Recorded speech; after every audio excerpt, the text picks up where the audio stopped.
My name is Lowell Joseph Gallen, and I would like to welcome our viewers and listeners to this evening's installment in my Israel-based internet TV talk show, The Lowell Gallen Show. My co-host, as usual, is Dr. Les Glassman. Les, shalom. To be here. It's a pleasure to meet and you. our guest Nigel. for tonight's interview is Mr. Nigel Goodrich from Scotland. Today is Sunday, October 29th, the 9th of Cheshvan 5778. We are broadcasting to you from Jerusalem, Israel. Our guest for tonight's interview, Mr. Nigel Goodrich, is founder and festival producer and chief executive officer of the International Shalom Festival, which takes place during August each year at the Edinburgh Festival Fringe or Fringe Festival, depending on whether you're Sephardi or Ashkenazi, as a celebration of the people and culture of Israel. And the first question comment always goes to my colleague, Dr. Glassman, please. Okay. Well, it's really a great pleasure to have you this evening here in Jerusalem. The Edinburgh Fringe Festival, it's been in the news. It's a major event. You just mentioned that it's the third largest ticket event in the world, after the Olympic Games and the World Cup. Yes. Which is major. It's very major. We heard 4 years ago that Israel was banned. There was a lot of anti-Israel feeling and was banned. And here we have in our studio over here, we have at the OU, really somebody who brought Israel back. You did a remarkable thing. You reintroduced Israel. Not only that, but you created it's called the Shalom Cultural... the International Shalom Festival. It's amazing. And Israel now is part and parcel of this very important world. It's a worldwide festival. People come from all over the world. So it's vital for not only Israel, but for world Jewry, for anybody who's looking for decency, I don't know, to incorporate everybody and to, by having Israel there, by not boycotting, we're actually building bridges, we open to dialogue. How did you do it? How did you actually get Israel to be readmitted and that everybody can, I think, when you have somebody who's not boycotted and they can appear, people can ask questions, people can engage, they can hear different viewpoints. We are very obviously against BDS, very against any boycott at all, because by boycotting and not engaging, you lose. It's a lose-lose. You've made it into a win-win situation. How did you create this win-win situation? Hard work. Simple grassroots activism with volunteers. And as, I'm not Jewish by the way, but as the Jewish scriptures say, without a vision the people perish. Yeah. So I had a vision. And the vision was quite simple. It was to bring Israel back to the world's biggest arts festival, the Edinburgh Festival Fringe. In 2014, what happened was the Incubator Theatre from here in Yerushalayim was effectively hounded out of the city of Edinburgh by a small number, 200, vocal and aggressive protesters who intimidated the venue, such that the venue said we cannot guarantee the safety of the performers. Just because they were intimidated the police and intimidated the council, which is what loud, aggressive noise can actually do. And so that evening, the first evening of the performance of their play, The City, they ended up in a pub in Edinburgh, by themselves, all alone, with nobody standing with them. And I read about that, and I thought to myself, something should be done, and I did nothing. And the only crime is that they came from Israel. They were Israeli. Their crime was that they were Jews from Israel. That was their crime. But wait a minute, you just said you felt something should be done, and you said I, meaning you did nothing, but then you did something. So how did you, from nothing, Yesh Mayan, something from nothing, create what now has, as you mentioned, the mayors and the parties, and how did you turn that around? Yeah, overturn it. Well, what happened was that this was August 2014, and in September 2015, the only Jew in my village in Scotland, in rural southwest Scotland, who made Aliyah, sent me an email from the Zionist Federation that said, on the 17th of September 2014, in a shopping mall in Glasgow, there would be a protest by the BDS campaign against an Israeli-owned stall, a cosmetic stall, that sold beauty products, which, as your viewers will see, work beautifully well on me. Okay. So what I did was, I asked my friends if they wanted to support me going up to support this Israeli-owned stall. It was on a Saturday, so observant Jews could not obviously go on Shabbat, but I'm not Jewish, so up I went with the money from 16 different friends, knowing that the same people would be there at this stall that were there outside the Incubator Theatre.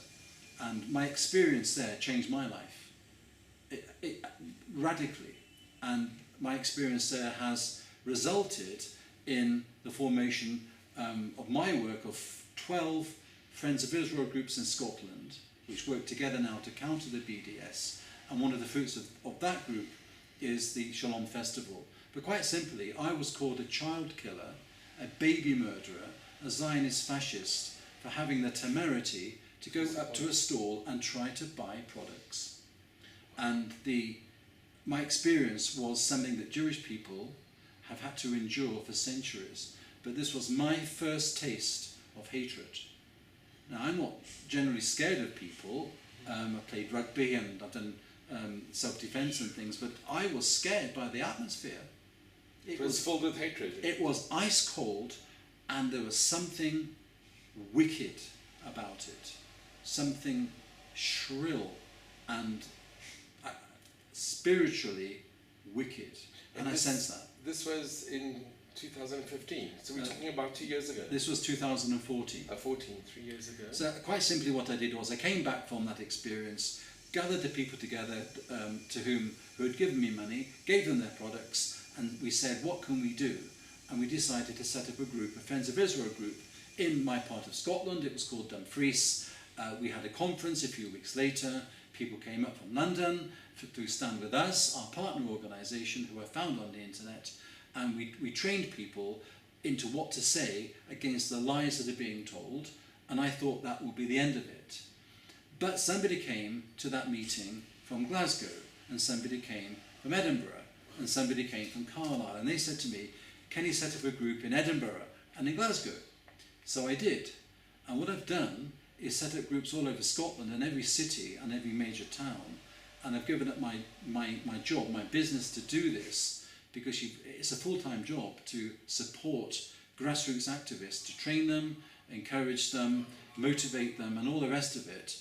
And so we now have a confederation of Friends of Israel Scotland, and we do 4 things. We have public advocacy, major conferences, film nights. We're out on the streets with a street stall every single weekend in Glasgow on the main shopping street for 2 years without a break. And at either end of this street is a pro-Palestinian, i.e. anti-Israel stall, but we're there and we're motivated not by hatred but by ahava, and that's what people see. So we do public advocacy events, political engagement. We've written to members of the Scottish Parliament and the UK Parliament, made friends of ministers and government officials, and helped to establish positive motions in the Scottish Parliament for Israel, and on the back of that, a cross-party group on Israel in the Scottish Parliament, which has never happened before. We want to get interfaith going, to bring on board Christians, Ahmadiyya Muslims, Hindus and Sikhs, many of whom are Zionists and just want a bit of confidence to be able to say so.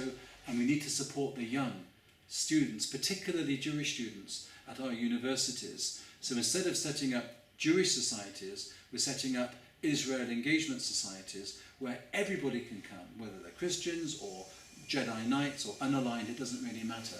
So that's what we try to do, all of it unpaid, all of it volunteer, in conjunction with the salaried organisations and the community organisations who are elected. And in that way, what we're doing is defeating the network of hatred with another network, a better network, a stronger network, a network that's powered by light and not by dark. And that's the only way we're going to win, is by defeating their network with something similar but better. Yeah. So can I just mention, this this week, actually, you've come to Israel at a very special time. The 2nd of November is the centenary of the Balfour Declaration. That's right. From Lord Balfour from Scotland. And, you know, through my years of studying of history, I think Scotland was one of the very few countries where there was never really anti-Semitism. Well, Looking Scotland back, is one of the few countries where no Jewish person has been murdered for being Jewish, but Scotland has a massive anti-Semitism problem. Until recently, you know, looking Yes. back through the centuries, Jews actually, they prospered in Scotland. Yes, you're right There there. are many Scottish historians, Malcolm Hay, tremendous supporters of Israel. We've had tremendous... But Les, you're talking about the past. the past. I know now things have changed, and what you said about the Edinburgh festival, where Israel was kind of banned, so you've overturned that. It's a major achievement. Things have changed because we have to face the Red-Green Alliance. Now, the Red are Republican communists and extreme left-wingers, Maoists and Trotskyists and people like that. And Scotland has a particular tradition of extreme, or shall we say committed, left-wing politics, Marxism, in the shipyards and in the trades unions. It's still there. The Green are Jew-hating Muslims. And I'm going to say that without any embarrassment or fear. Jew-hating Muslims who join with their strange bedfellows to infect the trade union movement in some of our major cities and get a foothold in local politics and in national politics. And their voice, that shrill voice, is the one that's being heard because the squeaky wheel gets oiled.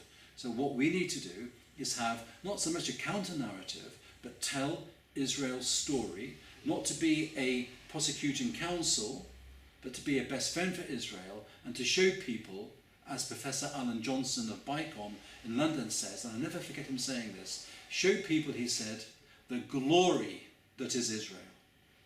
And if you do that, that's compelling and irresistible. And that's what we try to do.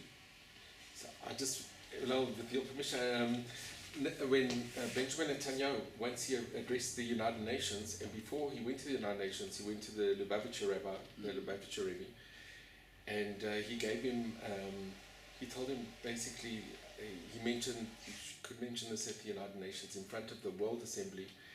He said, in a place of darkness, and he said the United Nations has basically been a place of darkness for Israel and the Jewish people for many years. But he said, if you light a candle, if you show the truth, even in a place of darkness, the light and the truth will permeate and will spread. And I think that's exactly what you're doing. You are showing the truth. You're showing you're showing the emet, the truth. You're showing the light, and it might be in a place of darkness, but our blessing and our hope and our wish is that your message will permeate, and you'll be successful, and you'll be able to show the truth, and people will be able to see a different view, and they'll be able to see what you're doing, and they'll be able to judge for themselves, and they'll see the light. Well, Israel is a light, Les, Sure. and still a light to the nations. And what the Shalom Festival tries to do, what we did this year, was bring 40 Israelis to the Edinburgh Festival, Fringe, the world's biggest arts festival, and the third biggest ticketed operation in the world after the World Cup and after the Olympics. And we brought over from the state that is accused of being an apartheid state, Muslims, Ahmadiyya Muslims, Druze, Bedouin, Samaritans, Jews, Christians, anybody and everybody who are already building a future together. They believe in coexistence, they believe in respect for each other, and they want to plan and build that future, and nobody is going to stop them. And how it can be that people accuse Israel of being an apartheid state, I just do not know. Because our performers, and we also brought over Palestinians who support the right of Israel to exist, don't agree with everything, but they want to talk and to have dialogue. How can you accuse Israel of being an apartheid state when you have a rainbow nation? There are plenty of apartheid states surrounding Israel. We didn't want to get involved in the politics. We wanted to show people through culture that Israel is a shining light, and to provide a safe space for people to talk to each other and learn from each other. And that is why we've managed to get the 3 leading political party leaders in Scotland to support us. This has never happened before, including the First Minister, who leads the Scottish National Party, traditionally very anti-Israel, The Lord Provost of the city opened our event. The police have been extremely supportive of what we've tried to do, and we're turning around civic and political opinion 180 degrees simply by showing people the glory that is Israel. Ordinary Israelis who are doing something extraordinary. There's no government line on this. There's no Zionist conspiracy. It is ordinary Israelis from Afula, from Sderot, from Tiberias, from Jaffa, doing something extraordinary. What kind of performers are they? Well, we had a 3-day exhibition where we had a cooking exhibition, we had a film theatre, we had the Incubator Theatre back to perform the same play they were prevented from performing in 2014. We had Yaron Bob from the south, who makes rockets into roses. Qassam rockets, lobbed in from Gaza. Yes, he makes them into jewellery. He takes the menorot, metal and sculptures. He makes menorot, and he has a message of peace. Somebody he knew very young was killed by one of those, and his mission is to try to show that peace is the path.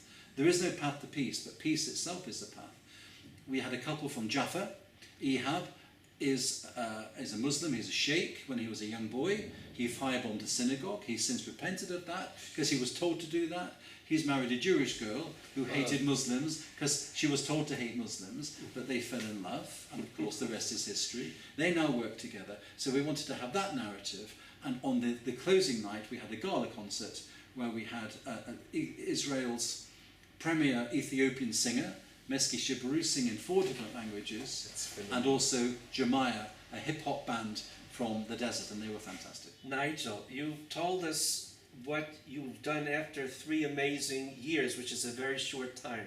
What was the very first International Shalom Festival, and how did you get it in there at all, considering all this opposition back in 2015?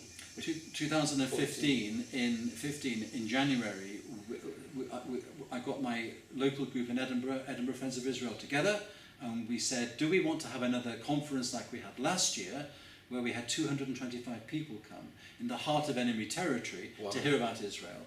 And I said, no, let's do something else. Let's actually bring Israel to Edinburgh. So I hired a venue, which wasn't easy. It took a lot of persuading to hire a venue. Came to Israel twice and found performers and persuaded them to come. Wow, amazing. And raise money. That wasn't easy either. And doing everything without payment, and beseeching people to lend their time and their money for Israel's sake and for the Jewish people for nothing. We pulled it off. We brought 20 Israelis over, but there were 145 protesters outside shouting and screaming and making life really unpleasant with their megaphones. The usual things that your viewers will be aware of. Right. Your tickets are covered in Palestinian blood. Yeah. From the river to the sea, Palestine shall be free. So I determined this year would be different. So we decided to have a 3-day event to exhaust the resources of the opposition, to have our charm offensive and show people that they really could support what we were trying to do. And I worked closely with the police. And for the first time, I believe, in the UK, a senior police officer sat down with somebody like me, a Zionist, and said, what is it that they sing and that they say that you consider is anti-Semitic? And I went through them and I said, if you're saying from the river to the sea, Palestine shall be free, what you're saying is free of Jews. Right. And I said to the chief officer, on my watch, Jewish people in Scotland will never, never have to stand alone again. We will stand with them, those of us who are not Jewish. And I said to him, looking him in the eye, and I said, and you have to help me do it. And he said, I'll give you whatever you need. That's amazing. This year, with the police support, there were only 23 protesters. They weren't singing and chanting because they would have been arrested. They resorted to writing on a pavement in chalk. That's how much we have degraded. It's fantastic, really. Baruch Hashem. Tess, you want to have the last question or comment? Because we have to conclude now. Well, actually, having come from South Africa, having lived in apartheid South Africa, and having been in a separate hospital working, when people make the erroneous comparison, Here you can go to any hospital anywhere in Israel. You'll see Arab, Christian, Jews, patients. The Hadassah. doctors. Absolutely. Yes. And what worries me a lot is when people are so anti-Israel, they have such a hatred, and then just ask them, like, why aren't you worried what's happening just above the border in Syria, where, as we talk, at this moment, children are dying, and nobody really cares. And we're not going to change that, And, because Jew hatred, Les, is absurd, it's irrational, but it's the oldest hatred. And logic and reason is not going to win this war against such absurdity. What will win this war is persuading, I finish with this, the 60% of people that don't really have a view on Israel, that Israel is a good thing, is the answer and not the problem. And can I just say, Am Yisrael Chai. I mean, Hashem bless the Jewish people and the land that He has endowed them with, la'olam, forever. This has been on both our parts, and now I'm sure you'll agree, an honor and a privilege, a real honor and privilege. You are not only a gibor, a fighter for Israel, but you are a true friend, and we are really, there are no words to describe our appreciation for what you do for the country, what you do for the people, and may Hashem, God, just grant you strength to continue in your amazing mission, what you're doing, and just be well, and we just wish all the mazel and bracha. That's, you should just be blessed with everything that you do. We are so grateful. There are really no words to describe our appreciation. Don't be grateful, join us. Thank you so much. Join us. Nigel, Les, and I want to thank our viewers and listeners for watching and listening. Again, today is Sunday, October 29th, 2017, the 9th of Cheshvan 5778. And we are broadcasting to you from Jerusalem, Israel. We've been very glad, Les and I, to have as our guest for this evening's program, Mr. Nigel Goodrich, the founder and festival producer and chief executive officer of the International Shalom Festival, which takes place each year during August at the Edinburgh Festival Fringe as a celebration of the people and culture of Israel. Shalom from Jerusalem. Shalom. Thank you.